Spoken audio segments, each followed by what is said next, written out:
Alright, let's delve into the fascinating world of water and its crucial role in supporting life. When we venture out into the vast cosmos in search of extraterrestrial life, one of the key things scientists look for is the presence of water on moons or planets. Why is that? Well, it's because life, as we know it, depends on water. To understand why, we need to explore some of the properties of water. Now, if you take a look at these water molecules here, you'll notice a familiar arrangement. This might serve as a quick review for some of you. Each water molecule consists of one oxygen atom bound to two hydrogen atoms. So here we have one hydrogen and there is another hydrogen. The bond between them is known as a covalent bond, which means that the oxygen atom shares electrons with each of the hydrogen atoms. However, there's a catch. Oxygen happens to be more electronegative than hydrogen, which simply means that despite the shared electrons, they tend to spend more time around the oxygen atom than around the hydrogens. In simpler terms, oxygen has a greater affinity for electrons compared to hydrogen. Now, due to this unequal sharing of electrons, the water molecule becomes polar. It means that it has a partial negative charge on one side and partial positive charges on the other side. You can think of it as the oxygen end hugging the electrons, resulting in a partial negative charge denoted by the lowercase Greek letter delta, while the hydrogen ends acquire partial positive charges. But what happens when we bring multiple water molecules together? Well, something intriguing occurs. The partially positive side of one water molecule, where the hydrogens are, becomes attracted to the partially negative side of another water molecule. This attraction between the molecules is known as hydrogen bonding. Let me continue drawing these hydrogen bonds for you. Here, we have a partially positive side being attracted to a partially negative side, and the same applies here. The oxygen end of the water molecule is attracted to the hydrogen end of another water molecule. This interconnectedness through hydrogen bonding is what gives water many of its unique properties, making it an ideal medium for supporting and enabling life. One essential property is that life, as we understand it, requires a fluid environment. Things need to move and interact with one another. Thanks to hydrogen bonding, water can exist in its liquid form within a suitable temperature range. The hydrogen bonds are strong enough to keep water molecules together, yet weak enough to allow them to flow past each other. This fluidity of water provides an excellent environment for life to thrive. Moreover, water has earned the title of the universal solvent. However, let me clarify that it doesn't dissolve everything. In its liquid state, water dissolves more substances than any other known substance, particularly polar molecules or those with a charge. For instance, when sodium chloride dissolves in water, the positively charged sodium ions are attracted to the oxygen-rich regions of water molecules. Additionally, water exhibits a high heat capacity or specific heat, meaning it requires a significant amount of energy to raise its temperature. This property is vital for life because many organisms can only function within a specific temperature range. If water readily heated up or cooled down, it would make it challenging for life to thrive in water or even be composed of water. Related to this, water also possesses a high heat of vaporization. This refers to the amount of energy needed for water to transition from its liquid state to a gaseous form. This property is beneficial for cooling in many organisms, as the process of water vaporization, known as evaporative cooling, helps dissipate heat and prevent overheating. Moving on, we come across cohesion and adhesion, two more significant properties of water. Cohesion refers to the tendency of water molecules to be attracted to other water molecules. As we observed earlier, with the hydrogen bonds, water molecules exhibit cohesion, creating an interconnected network. This cohesion is evident when we see the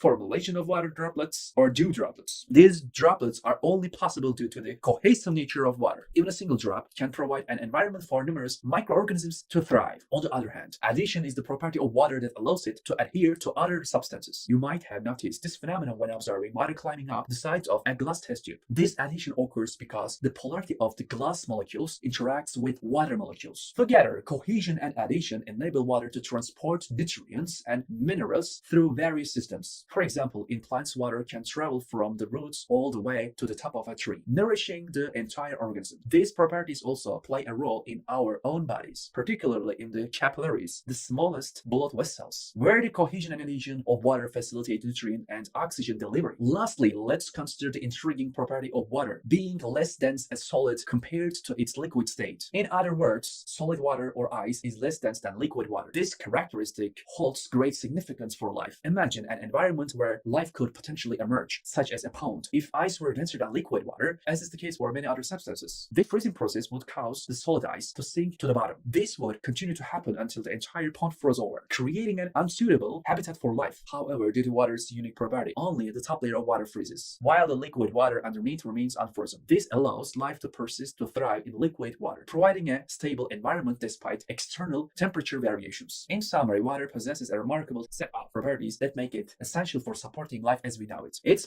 molecular nature, hydrogen bonding, cohesion, adhesion, high heat capacity, heat of vaporization, and density characteristics all contribute to its versatility and suitability as a medium for life. As we explore the possibility of extraterrestrial life, our search for water becomes paramount as it holds the potential for harboring life forms beyond our planet. So let's continue to appreciate the remarkable properties of water and the crucial role it plays in our existence. Now let's delve further into the fascinating world of water molecules and their behavior. As we observed earlier, a water molecule consists of one oxygen atom covalently bound to two hydrogen atoms. Due to oxygen's higher electronegativity, the shared electrons spend more time around the oxygen, resulting in a partially negative charge represented by the lowercase Greek letter delta. On the other hand, the hydrogens acquire a partial positive charge. It's important to note that a single water molecule is not charged overall but exhibits polarity due to these partial charges on the opposite ends. This polarity makes water a polar molecule. Now, what happens when multiple water molecules come together? Well, the partially positive sides of one water molecule, where the hydrogens are located, is attracted to the partially negative side of another water molecule. This attraction is known as a hydrogen bond, and it plays a crucial role in water's properties. Let's visualize this interaction. I'll draw it out for you. Here, we have a partially positive region and a partially negative region. They will attract each other. The oxygen end of one water molecule will be attracted to the hydrogen end of another water molecule, and vice versa. This hydrogen bonding phenomenon is responsible for many of water's distinctive characteristics that are essential for supporting and sustaining life as we know it. Moving on, we come to the concept of water being a universal solvent. Life, as we understand it, requires a fluid environment where substances can freely move and interact with one another. Water serves as an exceptional solvent in this regard. While it is worth noting that water doesn't dissolve everything, it has a remarkable ability to dissolve a wide range of substances in its liquid state, particularly polar molecules or those with a charge. For example, when sodium chloride dissolves in water, the positively charged sodium ion is attracted to the partially negative oxygen side of water molecules. This property of water being a solvent is crucial for various biological processes, such as chemical reactions, nutrient transport, and waste elimination within living organisms. The significance of water as a solvent extends even further. In later studies of biology, we'll explore phospholipid bilayers, where certain molecules have one hydrophilic and attracted to water molecules and one hydrophobic and repelled by water. Many evolutionary biologists believe that this hydrophobic property allowed these molecules to assemble into membranes, eventually giving rise to a spherical structure that could encapsulate early forms of cellular life. Furthermore, water exhibits other important properties such as its high heat capacity. At times, you may hear people refer to water as having a high specific heat. This refers to the amount of energy required to raise the temperature of 1 gram of water by 1 degree Celsius. You might wonder why this matters for life. Well, many organisms can only function within a certain temperature range. If water's temperature changed rapidly and easily, it would make it challenging for life to exist within it or be composed mostly of it. However, water's high heat capacity enables it to absorb and release heat without drastic temperature fluctuations, providing a stable environment for life to thrive. Related to this, water's high heat of vaporization, which refers to the amount of energy needed for water to transition from its liquid form to its gaseous form. This property is particularly valuable for cooling mechanisms in many living organisms. Through the process of evaporative cooling, the vaporization of water can carry away heat, preventing overheating and maintaining suitable conditions for life. Moreover, we mustn't overlook the cohesive and adhesive properties of water. Cohesion refers to water molecules being attracted to one another. As we observed earlier with the hydrogen bonds, this cohesion is evident on a larger scale when we observe the formation of water droplets or dew droplets. These droplets form due to the cohesive forces between water molecules. The molecules stick together, creating a spherical shape that we commonly see as droplets. In addition to cohesion, water also exhibits adhesive properties. Adhesion refers to water molecules being attracted to other substances. This adhesive force allows water to cling to surface, such as the walls of plant cells or the inner lining of blood vessels. It is the combination of cohesive and adhesive forces that enables water to defy gravity and move upward through narrow tubes, a process known as capillary action. Now, let's take a moment to appreciate the significance of these properties in the natural world. The formation of water droplets, whether as raindrops or dew, plays a vital role in water cycle. As water vapor condenses and gathers on particles in the atmosphere, it forms droplets that eventually fall as precipitation, replenishing bodies of water on Earth's surface. This continuous cycle of evaporation, condensation, and precipitation sustains life, maintains the delicate balance of ecosystems. Moreover, the cohesive and adhesive properties of water facilitate the transportation of nutrients and water within plants. Through capillary action, water can move against gravity from roots to the leaves, providing essential hydration and nutrients for growth and photosynthesis. This mechanism ensures the survival and development of plant life, which in turn supports other organisms in the ecosystem. Beyond the realm of biology, water's cohesive and adhesive properties also influence phenomena such as surface tension. Surface tension is the result of cohesive forces between water molecules at the surface, creating a thin skin that allows certain objects, like small insects or water striders, to float or move across the water's surface without sinking. This unique property of water contributes to various ecological interactions and behaviors observed in nature. In conclusion, the properties of water, including its polarity, hydrogen bonding solvent capabilities, high heat capacity, and cohesive and adhesive nature, make it a remarkable substance that is essential for life as we know it. These properties enable water to support and sustain living organisms, facilitate biological processes, and contribute to the intricate functioning of ecosystems. Understanding the properties of water provides valuable insights into the potential for life elsewhere in the cosmos and highlights the fundamental role that water plays on our own planet. So, let's delve deeper into the fascinating world of hydrogen bonding and its role in the behavior of water. Under specific temperature and conditions, these hydrogen bonds come into play, allowing water to maintain its liquid form. These bonds are strong enough to keep water molecules together, yet weak enough to enable them to flow past one another. This delicate balance is what gives water its unique properties as a fluid environment. Water's prowess as a solvent is widely acknowledged, often earning it the reputation of being the universal solvent. However, it's important to clarify that this designation doesn't imply that water dissolves ability to dissolve a wide range of substances in its liquid state. There are certain molecules that it struggles to dissolve effectively. Water solubility primarily lies in its affinity for polar molecules, or those that carry a charge. For instance, when sodium chloride, a compound consisting of sodium and chloride ions, dissolves in water, the positively charged sodium ions are attracted to the oxygen-rich side of water molecules. This attraction facilitates the dissolution of sodium chloride in water. It's worth noting, though, that nonpolar substances or molecules without a charge do not readily dissolve in water. Nonetheless, this selective solubility of water, where it doesn't dissolve certain substances, also plays a crucial role in supporting life. Water's ability to dissolve various substances, especially those essential for biological processes, is paramount for life as we know it. Many vital compounds and nutrients can readily dissolve in water, allowing for their transport within organisms and facilitating chemical reactions necessary for life's functions. The selective solubility of water ensures that specific molecules vital for biological processes can be readily available in the appropriate concentrations. Additionally, water solvent properties extend beyond its role in biological systems. It plays a crucial role in shaping and Earth's surface through processes such as weathering and erosion. Over time, water's dissolving power can transform rocks, carve out valleys, and sculpt landscapes, contributing to the dynamic nature of our planet. The presence of water and its solvent properties are factors that scientists consider when assessing the likelihood of supporting life in other environments within our solar system and beyond. In summary, the formation of hydrogen bond in water grants it the ability to exist as a liquid, providing an ideal fluid environment for life. Its reputation as the universal solvent stems from its exceptional capacity to dissolve numerous polar substances and facilitate vital biological processes. However, water's selective solubility also underscores the importance of substances that it doesn't readily dissolve, contributing to the intricate balance necessary for sustaining life. By studying the properties of water, we gain insight into the fundamental mechanisms that govern the behavior of this remarkable molecule and its profound impact on the existence of life on Earth and potentially elsewhere in the universe. In our future studies of biology, we will delve into the fascinating realm of phospholipid bilayers. These are molecules with one hydrophilic end, which is attracted to water molecules, and one hydrophobic end, which is not attracted to water molecules. Many evolutionary biologists propose that this property, with one side being hydrophilic and the other hydrophobic, played a pivotal role in the formation of membranes. Over time, these membranes could have developed into spherical structures, serving as the potential containers for early cellular life. Another remarkable property of water that renders it highly suitable for supporting life is its high heat capacity. Sometimes referred to as high specific heat, this refers to the amount of energy required to raise the temperature of 1 gram of water by 1 degree Celsius. Now, you might wonder why this is relevant to life. Well, many organisms can only function within a specific range of temperatures. If it were effortless to rapidly raise or lower the temperature of water, it would pose significant challenges for life to thrive within it or for life itself to be composed of water. Therefore, water's high heat capacity, which resists rapid temperature changes, provides a stable environment for organisms to carry out their vital functions. An interconnected concept is water's high heat of vaporization. This refers to the amount of heat energy needed to to convert a given quantity of liquid water into vapor. Water exhibits a relatively high heat of vaporization compared to other substances. This property is crucial for regulating temperature and facilitating heat change in various organisms and ecosystems. When water absorbs heat and evaporates, it carries away substantial amounts of energy, resulting in cooling effects. This process plays a pivotal role in maintaining suitable temperature conditions for life in many environments. In summary, water's unique properties continue to astound us. The presence of hydrophilic and hydrophobic regions in molecules like phospholipids may have contributed to the formation of membranes. A pivotal step in the emergence of early cellular life, water's high heat capacity ensures a stable temperature range that is conducive to the functioning of organisms, while its high heat of vaporization facilitates temperature regulation and cooling effects. These attributes further illuminate water's extraordinary suitability for sustaining life as we know it. We will delve into further details about the energy required for water to transition from its liquid form to its gaseous form, also known as the heat of vaporization. This property plays a crucial role in various life forms, particularly in terms of cooling mechanisms. Through the process of evaporative cooling, the vaporization of water allows organisms to dissipate excess heat and prevent overheating. While we will explore this topic in greater depth in other lessons, it is important to recognize the significance of water's ability to transition from a liquid to a gaseous state and its implications for cooling mechanisms in living organisms. Furthermore, cohesion and adhesion are two other important properties of water. Cohesion refers to the attraction between water molecules themselves, as we observed with the formation of hydrogen bonds. This cohesive nature of water is evident at a larger scale when we witness the formation of water droplets or dew droplets. These droplets are only able to form due to the cohesive forces among water molecules. It is fascinating to note that even a single water droplet can provide a habitat for thousands of microorganisms. On the other hand, adhesion is the property of water that allows it to adhere to other substances. You may have observed this phenomenon in a glass test tube,